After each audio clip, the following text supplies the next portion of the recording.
Hello friends, ಇವತ್ತು ನಾನು ಜರ್ಬರಾ plant ಬಗ್ಗೆ ನನಗೆ ಗೊತ್ತಿರೋ ಕೆಲವು ವಿಷಯಗಳನ್ನ ನಿಮ್ಮ ಜೊತೆ ಶೇರ್ ಮಾಡ್ತಾ ಇದ್ದೀನಿ. So welcome back to my channel.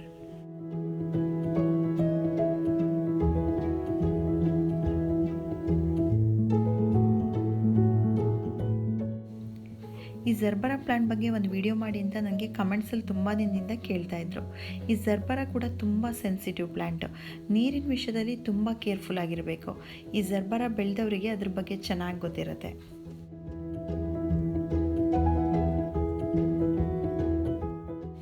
ಈ ಜರ್ಬರಾದಲ್ಲಿ 2 ವೆರೈಟಿ ಇರುತ್ತೆ. ಈ ಸ್ಟಿಕ್ಸ್ ಅಂತಾರಲ್ಲ, ಇದು ಸ್ಟಾಕ್ಸ್ ಅಂತಲೂ ಹೇಳ್ತಾರೆ. ಇದು ತುಂಬ ಉದ್ದ ಇರುತ್ತೆ ಒಂದು ವೆರೈಟಿಯಲ್ಲಿ. ಇದು ಒಳಗಡೆ ಟೊಳ್ಳಿರುತ್ತೆ. ಇದನ್ನು ಜಾಸ್ತಿ ಡೆಕೋರೇಷನ್ಗೆ ಯೂಸ್ ಮಾಡ್ತಾರೆ. ನೀವು ನೋಡಿರ್ಬೋದು, ಫಂಕ್ಷನ್ಗಳಲ್ಲೆಲ್ಲ ಯೂಸ್ ಮಾಡಿರ್ತಾರೆ. ಇದನ್ನು ಬೇಸಿಗೆ ಕಟ್ ಮಾಡಿಬಿಟ್ಟು ನೀರಲ್ಲಿ ಹಾಕಿಬಿಟ್ಟು ವಾಸ್ ಇಟ್ಟರೆ ತುಂಬ ದಿನ ತನಕ ಇರುತ್ತೆ. ಈ ಸ್ಟಾಕ್ಸ್ ಇದೆಯಲ್ಲ, ಇದು ಒಳಗಡೆ ಹ್ಯಾಲೋ ಇರುತ್ತೆ. ಹಾಗಾಗಿ ಇದನ್ನ ಕಟ್ ಮಾಡಿ ನೀರೊಳಗಿಟ್ರೆ 1 ವಾರ ತನಕ ಏನೂ ಆಗಲ್ಲ, ಹಾಳಾಗ್ದೇ ಹಾಗೆ ಇರುತ್ತೆ. ಇನ್ನೊಂದು ವೆರೈಟಿ ಈ ರೀತಿ ಶಾರ್ಟ್ ಇರುತ್ತೆ. ಈ ಜರ್ಬರಾ ವರ್ಷ ಪೂರ್ತಿ ಹೂ ಬಿಡೋ ಗಿಡ ಆದ್ರೂ ವಿಂಟರಿಂದ ಸಮ್ಮರ್ ತನಕ ತುಂಬ ಹೂ ಬಿಡ್ತಾ ಇರುತ್ತೆ. ಮಳೆಗಾಲ ಸ್ಟಾರ್ಟ್ ಆದಮೇಲೆ ಹೂ ತುಂಬ ಕಡಿಮೆ ಆಗುತ್ತೆ. ಈ ಜರ್ಬರಾ ಗಿಡನ ಹೇಗೆ ರೀಪಾಟ್ ಮಾಡಿದೆ ಅಂತ ನಿಮಗೆ ತೋರಿಸ್ತೀನಿ ಇವಾಗ. ನಾನು ಹೇಗೆ ಮೆಷರ್ ಮಾಡಿ ಹಾಕ್ತೀನಿ ಅನ್ನೋದನ್ನ ನಿಮಗೆ ತೋರಿಸ್ತೀನಿ. ಒಂದು ಪಾಟಲ್ಲಿ ಮಣ್ಣು ತೊಗೊಂಡಿದ್ದೀನಿ. ಅದೇ ಪಾಟಲ್ಲಿ ಗೊಬ್ಬರ ಮತ್ತು ಮರಳು 3 ಈಕ್ವಲ್ ಆಗಿ ತೊಗೊಂಡಿದ್ದೀನಿ.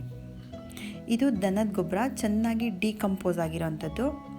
ದನದ ಗೊಬ್ಬರ ಯಾವಾಗಲೂ ಹಸಿ ಇರಬಾರ್ದು, ಹಳೆ ಗೊಬ್ಬರ ಆಗಿರಬೇಕು. ಚೆನ್ನಾಗಿ ಡಿಕಂಪೋಸ್ ಆಗಿರೋ ಗೊಬ್ಬರನೇ ಆಗಿರಬೇಕು. ಇದ್ರ ಬದಲು ನೀವು ಎರೆಹುಳು ಗೊಬ್ಬರ ಅಥವಾ ಕಿಚನ್ ವೇಸ್ಟಿಂದ ಮಾಡಿರೋಂಥ ಗೊಬ್ಬರ ಅದು ಕೂಡ ತಗೋಬಹುದು. ಅದೇ ಪಾಟಲ್ಲಿ ಮರಳು ತೊಗೊಂಡಿದ್ದೀನಿ. ಮರಳು ಮಣ್ಣನ್ನು ಸ್ವಲ್ಪ ಸಾಫ್ಟ್ ಮಾಡುತ್ತೆ. ಮಣ್ಣಲ್ಲಿ ನೀರು ನಿಂತ್ಕೊಳ್ಳೋಕೆ ಬಿಡಲ್ಲ, ಈಸಿಯಾಗಿ ಪಾಟಿಂದ ಹೊರಗಡೆ ಹೋಗೋಕ್ಕೆ ಹೆಲ್ಪ್ ಮಾಡುತ್ತೆ. ಇದು ನೀಮ್ ಪೌಡರ್ ಅಂತ, ಬೇವಿನ ಹಿಂಡಿಯಿಂದ ಮಾಡಿರೋಂಥ ಪುಡಿ ಇದು. ಇದನ್ನು ಹಾಕೋದ್ರಿಂದ ಜರ್ಬರಾಗೆ ಬೇಗ ಫಂಗಸ್ ಅಟ್ಯಾಕ್ ಆಗೋದು ಹಾಗೆ ರೋಗಗಳು ಬರೋದನ್ನು ಕಂಟ್ರೋಲ್ ಮಾಡುತ್ತೆ. ಇನ್ನು ಹೂ ಬಿಡೋವಂಥ ಎಲ್ಲ ಗಿಡಗಳಿಗೆ ಈ ಬೋನ್ ಮಿಲ್ ಅಂತ ಸಿಗುತ್ತೆ. ಇದರಿಂದ ಹೂ ಜಾಸ್ತಿ ಬಿಡುತ್ತೆ. ಇದನ್ನು ಯೂಸ್ ಮಾಡೋಕ್ಕೆ ಯಾರಿಗೆ ಇಷ್ಟ ಇಲ್ಲ ಅವ್ರು ಬಿಡ್ಬೋದು. ಇದ್ರ ಬದಲು ನೀವು ಮಸ್ಟರ್ಡ್ ಕೇಕ್ನ ಯೂಸ್ ಮಾಡ್ಬೋದು. ಸಾಸಿವೆ ಎಣ್ಣೆಯಿಂದ ತೆಗೆದಿರೋವಂಥ ಹಿಂಡಿ ಇದು. ಇದನ್ನು ಪುಡಿ ಮಾಡಿ ಕೂಡ ಹಾಕ್ಬೋದು ಅಥವಾ ನೀರಲ್ಲಿ ನೆನೆಸ್ಬಿಟ್ಟು ಕೂಡ ಹಾಕ್ಬೋದು. ಈಗಾಗಲೇ ಜರ್ಬರಾ ಗಿಡನ ರೀಪಾಟ್ ಮಾಡಿರೋರು ಕೂಡ ಇದನ್ನು ಹಾಕ್ಬೋದು. ಇದರಿಂದ ಹೂ ಜಾಸ್ತಿ ಬಿಡುತ್ತೆ. ಈ ರೀತಿ ನೀರಲ್ಲಿ ನೆನೆಸ್ಬಿಟ್ಟು ನೀವು 15 ದಿನಕ್ಕೊಂದ್ಸಲ ಹಾಕ್ತಾಯಿದ್ರೆ ಹೂ ಜಾಸ್ತಿ ಬಿಡ್ತಾ ಇರುತ್ತೆ. ಇನ್ನೊಂದು ಎಪ್ಸಮ್ ಸಾಲ್ಟ್ ಅಂತ 1 ಟೇಬಲ್ ಸ್ಪೂನಷ್ಟು ಹಾಕ್ತಾಯಿದ್ದೀನಿ ನಾನು. ಇದನ್ನು ನೀರಲ್ಲಿ ಕರಗಿಸ್ಬಿಟ್ಟು ಕೂಡ ಹಾಕ್ಬೋದು, ಹಾಗೆ ಕೂಡ ಹಾಕ್ಬೋದು. ಇದನ್ನು ಶಾಪಲ್ಲಿ ಕೇಳೋದಾದರೆ ನೀವು ಮೆಗ್ನೀಷಿಯಮ್ ಸಲ್ಫೇಟ್ ಅಂತ ಕೇಳಬೇಕು. ಇವಾಗ ತೋರಿಸ್ತಾ ಇರೋದು ಇದ್ಲೋದು ಚಿಕ್ಕದಾಗಿ ಪುಡಿ ಮಾಡಿದ್ದೀನಿ. ಜರ್ಬರಾಗೆ ಹೆಚ್ಚಾಗಿ ಫಂಗಸ್ ಅಟ್ಯಾಕ್ ಆಗೋದ್ರಿಂದ ಈ ಚಾರ್ಕೋಲ್ ಹಾಕೋದ್ರಿಂದ ಫಂಗಸ್ ಸ್ವಲ್ಪ ಕಡಿಮೆ ಆಗುತ್ತೆ. ಈ ಇದ್ಲು ಸಿಗದೆ ಇರೋರು ನೀವು ಫಂಗಿಸೈಡ್ ಪೌಡರ್ ಕೂಡ ಹಾಕೋಬೋದು. ಇವೆಲ್ಲ ಚೆನ್ನಾಗಿ ಮಿಕ್ಸ್ ಮಾಡ್ಕೋಬೇಕು. ಇವಾಗ ಇದರಲ್ಲಿ ನಾನು ಕೋಕೋಪಿಟ್ ಹಾಕ್ಕೊಳ್ತಾ ಇಲ್ಲ. ಕೋಕೋಪಿಟ್ ನೀರನ್ನು ಜಾಸ್ತಿ ಹೊತ್ತು ಹಿಡಿದಿಟ್ಕೊಂಡಿರುತ್ತೆ. ಜರ್ಬರಾಗೆ ನೀರು ಜಾಸ್ತಿ ಆದರೆ ಗಿಡ ಸತ್ತೋಗುತ್ತೆ. ಆದರೆ ತುಂಬ ಹೀಟ್ ಇರೋಂಥ ಪ್ಲೇಸ್ಗಳಲ್ಲಿ ಕೋಕೋಪಿಟ್ನ ಯೂಸ್ ಮಾಡ್ಕೋಬೋದು. ನರ್ಸರಿಯಿಂದ ತಂದು 4-5 ದಿನ ಆದಮೇಲೆ ರಿಪಾಟ್ ಮಾಡ್ತಾಯಿದ್ದೀನಿ ನಾನು. ನರ್ಸರಿಯಿಂದ ತಗೋಬೇಕಾದ್ರೆ ಗಿಡ ಎಷ್ಟು ಹೆಲ್ದಿ ಆಗಿದೆ ಅನ್ನೋದನ್ನ ಅಬ್ಸರ್ವ್ ಮಾಡಿಬಿಟ್ಟು ತಗೋಬೇಕು. ಜರ್ಬರಾದಲ್ಲಿ ಕ್ರೌನ್ ಅಂತ ಹೇಳ್ತಾರೆ.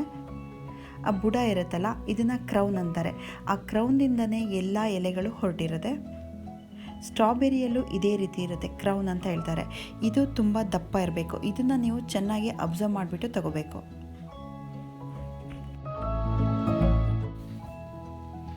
ಆ ಕ್ರೌನ್ ಮೇಲೆ ಮಣ್ಣು ಕೂತಿರಬಾರ್ದು, ಆ ಮಣ್ಣನ್ನು ಬಿಡಿಸ್ಬೇಕು.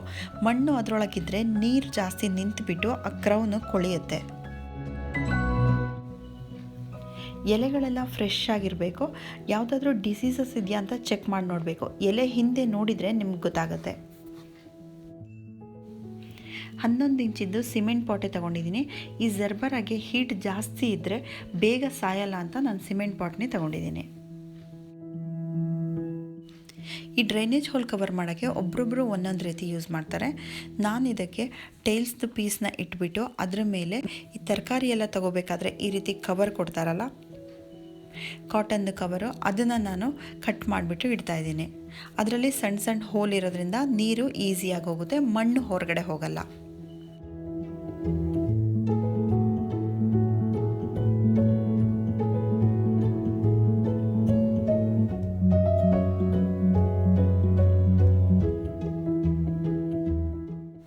ಪಾಟ್ ಮಿಕ್ಸಿಂಗ್ ಎಲ್ಲ ಹಾಕೊಂಡಾದ್ಮೇಲೆ ಫಂಗಿಸೈಡ್ ತೊಗೊಂಡಿದ್ದೀನಿ. ನೀವು ಯಾವ ಕಂಪ್ನಿದು ಬೇಕಾದರೂ ತೊಗೋಬೋದು. ಜರ್ಬರಾದಲ್ಲಿ ಸ್ವಲ್ಪ ನೀರು ಜಾಸ್ತಿ ಆದರೂ ಕೂಡ ರೂಟ್ಸ್ ಕೊಳೆಯುತ್ತೆ. ಅದಕ್ಕೆ 1 ಸ್ಪೂನ್ ಫಂಗಿಸೈಡ್ ಹಾಕಿ ಮಿಕ್ಸ್ ಮಾಡಿಬಿಟ್ಟು ನೆಡಬೇಕು. ಈ ಜರ್ಬರಾ ನೀರಿನ ವಿಷಯದಲ್ಲಿ ಮಾತ್ರ ತುಂಬ ಸೆನ್ಸಿಟಿವ್ ಪ್ಲ್ಯಾಂಟ್. ಸ್ವಲ್ಪ ನೀರು ಜಾಸ್ತಿ ಆದರೂ ಕೂಡ ಅದರದ್ದು ರೂಟ್ಸು ಮತ್ತು ಕ್ರೌನು ಕೊಳಿತಾ ಬಂದು ಆಮೇಲೆ ಗಿಡ ಸತ್ತೋಗುತ್ತೆ. ಅದಕ್ಕೋಸ್ಕರ ಇಷ್ಟೆಲ್ಲ ಕೇರ್ ತಗೋಬೇಕಾಗತ್ತೆ. ಪಾಟ್ ಚಿಕ್ಕದಾಗಿರೋದ್ರಿಂದ ಪ್ರೆಸ್ ಮಾಡಿದರೆ ಸಾಕು, ಗಿಡ ಈಸಿಯಾಗಿ ಹೊರಗಡೆ ಬರುತ್ತೆ. ಮಣ್ಣೆಲ್ಲ ಚೆನ್ನಾಗಿ ಲೂಸಾಗಿ ಈಸಿಯಾಗಿ ತೆಗಿಬೋದು. ನರ್ಸರಿಯಿಂದ ತಂದಿರೋ ಗಿಡಗಳನ್ನ ರೀಪಾಟ್ ಮಾಡಬೇಕಾದ್ರೆ ನೀವು ನೋಡಿರ್ತೀರ, ಈ ರೀತಿ ಸುತ್ತಕೊಂಡಿರುತ್ತೆ. ಪಾಟ್ ಚಿಕ್ಕದಿರೋದ್ರಿಂದ ರೂಟ್ಸ್ ಉದ್ದ ಬೆಳೆಯೋಕ್ಕೆ ಅವಕಾಶ ಇಲ್ಲದೇ ಈ ರೀತಿ ಸುತ್ತಕೊಂಡು ಬೆಳೆದಿರುತ್ತೆ. ಅದನ್ನು ನಾವು ಬಿಡಿಸ್ಬಿಟ್ಟು ಕಟ್ ಮಾಡಿಬಿಟ್ಟು ನೆಡಬೇಕು. ತುಂಬ ಉದ್ದ ಇರೋಂಥ ರೂಟ್ಸ್ ಇದ್ದರೆ ಮಾತ್ರ ಕಟ್ ಮಾಡಬೇಕು. ಎಲ್ಲ ಪ್ಲ್ಯಾಂಟ್ಸು ಇಷ್ಟುದ್ದ ಬಂದಿರಲ್ಲ, ಸ್ವಲ್ಪ ಮಾತ್ರ ಇರುತ್ತೆ. ಅದನ್ನು ಹೇಗಿರುತ್ತೋ ಅದೇ ರೀತಿ ನೆಡಬೇಕು. ಕೆಳಗಡೆ ಮಾತ್ರ ಮಣ್ಣನ್ನು ನಾನು ಬಿಡಿಸ್ತಾ ಇದ್ದೀನಿ. ಮೇಲ್ಗಡೆ ಅದ್ರ ಬುಡದಲ್ಲಿರೋ ಮಣ್ಣು ಹಾಗೇ ಇರುತ್ತೆ. ಅದನ್ನು ಗುಂಡಿ ಮಾಡಿಬಿಟ್ಟು ಪಾಟ್ ಒಳಗೆ ನೆಡ್ತಾ ಇದ್ದೀನಿ. ಈ ಜರ್ಬರಾ ಗಿಡದಲ್ಲಿ ಇಂಪಾರ್ಟೆಂಟ್ ಇರೋದೇ ಈ ಕ್ರೌನ್. ಅದರೊಳಗೆ ಮಣ್ಣು ಹೋಗಬಾರ್ದು. ಮಣ್ಣು ಹೋದರೆ ಅದರೊಳಗೆ ನೀರು ಕೂತ್ಕೊಂಡು ಗಿಡ ಸಾಯೋ ಚಾನ್ಸಸ್ ಜಾಸ್ತಿ ಇರುತ್ತೆ. ಬೇರ್ಗಳು ಮಾತ್ರ ಮಣ್ಣೊಳಗೆ ಹೋಗಬೇಕು. ಆ ಕ್ರೌನು ಮಣ್ಣಿಂದ ಮೇಲಿರಬೇಕು. ಎಲ್ಲ ಎಲೆಗಳು ಆ ಕ್ರೌನಿಂದನೇ ಹೊರಟಿರೋದು ಕಾಣಿಸ್ತಾ ಇದೆ ಅಲ್ವಾ ನಿಮಗೆ?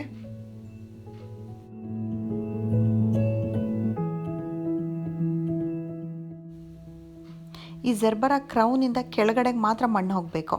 ಇದರಿಂದ ಮೇಲ್ಗಡೆಗೆ ಮಣ್ಣು ಹೋಗಬಾರ್ದು. ಅದ್ರ ಮೇಲೆ ಕೂಡ ಮಣ್ಣು ಕೂತ್ಕೋಬಾರ್ದು. ಯಾವುದೇ ಗಿಡ ಆಗಲಿ ರೀಪಾಟ್ ಮಾಡಿದ ತಕ್ಷಣ ನೀರು ಹಾಕೋದು ಮಾತ್ರ ಮರಿಬಾರ್ದು. ಈ ಜರ್ಬರಾಗೆ ನೀರು ಜಾಸ್ತಿ ಆಗಬಾರ್ದು.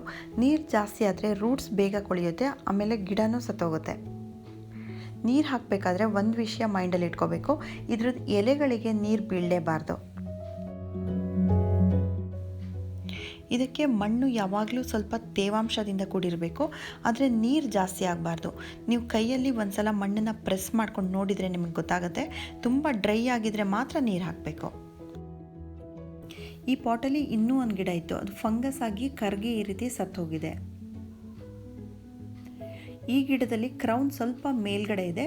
ಇದಕ್ಕೆ ಮಣ್ಣು ಜಾಸ್ತಿ ಆಗಿತ್ತು ಅನಿಸುತ್ತೆ, ಕ್ರೌನ್ ಮೇಲೆ ಕೂತ್ಕೊಂಡಿತ್ತು ಅನಿಸುತ್ತೆ. ಹಾಗಾಗಿ ನೀರು ಜಾಸ್ತಿಯಾಗಿ ಅದರೊಳಗಡೆನೆ ಕೊಳೆತು ಸತ್ತೋಗಿದೆ.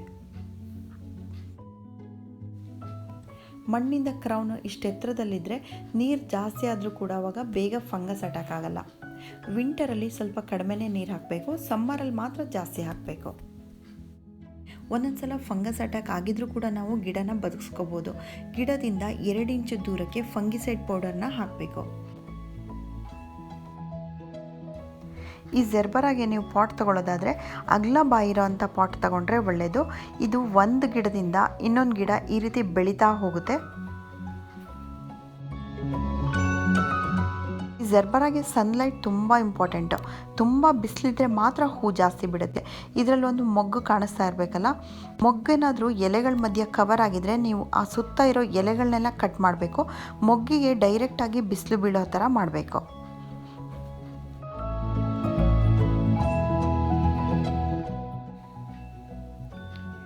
ಗಿಡದಲ್ಲಿ ಎಲೆಗಳು ತುಂಬ ಜಾಸ್ತಿ ಇದ್ದರೆ ನೀವು ಅದನ್ನ ಕಟ್ ಮಾಡಿಬಿಟ್ಟು ತೆಗಿಬೋದು.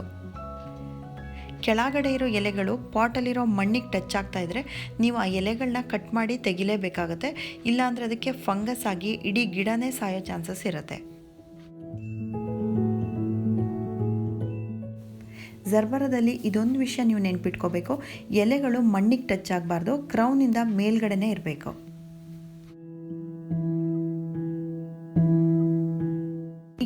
ಹೂ ಚೆನ್ನಾಗಿ ಬಿಡಬೇಕು ಅಂದರೆ ದಿನಕ್ಕೆ 7ರಿಂದ 8 ಗಂಟೆನಾದರೂ ಬಿಸಿಲು ಬೀಳೋಂಥ ಜಾಗದಲ್ಲಿಡಬೇಕು. ಬಿಸಿಲು ಜಾಸ್ತಿ ಇದ್ದರೆ ಮಾತ್ರ ಹೂ ಜಾಸ್ತಿ ಬಿಡೋದು. ತುಂಬ ಇಂಪಾರ್ಟೆಂಟ್ ಇರೋದೇ ಸನ್ಲೈಟ್ ಇದಕ್ಕೆ. ಈ ಜರ್ಬಾರನ ಸೀಡ್ಸಿಂದ ಕೂಡ ಈಸಿಯಾಗಿ ಬೆಳಿಬೋದು. ಒಂದು ಸಲ ಈ ರೀತಿ ಹೂ ಅರಳು ಹೋದ್ಮೇಲೆ ಅದರಲ್ಲೇ ಒಣಗಕ್ಕೆ ಬಿಡಬೇಕು. ಒಣಗಿದ ಮೇಲೆ ಅದರದ್ದು ಸ್ಟಾಕ್ ಇರುತ್ತಲ್ಲ, ಅದನ್ನು ಬೇಸಿಂದನೇ ಕಟ್ ಮಾಡಿಬಿಟ್ಟು ತೆಗಿಬೇಕು. ಆ ಒಣಗಿರೋ ಹೂ ಒಳಗೆ ಸೀಡ್ಸ್ ಇರುತ್ತೆ, ಅದರಿಂದ ಕೂಡ ನಾವು ಜರ್ಬಾರ ಗಿಡಗಳನ್ನ ಬೆಳ್ಕೋಬೋದು. ಈ ಜರ್ಬಾರ ಗಿಡಗಳನ್ನ ಬೆಳೆಯೋರು 2 ವಿಷಯ ಮಾತ್ರ ಮೈಂಡಲ್ಲಿ ಇಟ್ಕೊಂಡಿರಬೇಕು. ಒಂದು, ಸನ್ಲೈಟ್ ತುಂಬ ಜಾಸ್ತಿ ಇರಬೇಕು. ಇನ್ನೊಂದು, ನೀರು ಜಾಸ್ತಿ ಆಗಬಾರ್ದು, ಎಲೆಗಳನ್ನ ಕೊಳಿಯೋಕ್ಕೆ ಬಿಡಬಾರ್ದು. ಇದಿಷ್ಟು ನೆನಪಲ್ಲಿದ್ದರೆ ನೀವು ಜರ್ಬಾರ ಗಿಡಗಳನ್ನ ಚೆನ್ನಾಗಿ ಬೆಳಿಬೋದು. ಸೊ ಫ್ರೆಂಡ್ಸ್, ಇವತ್ತಿಗೆ ನಾನು ಈ ವಿಡಿಯೋ ಎಂಡ್ ಮಾಡ್ತಾಯಿದ್ದೀನಿ. Thank you for watching.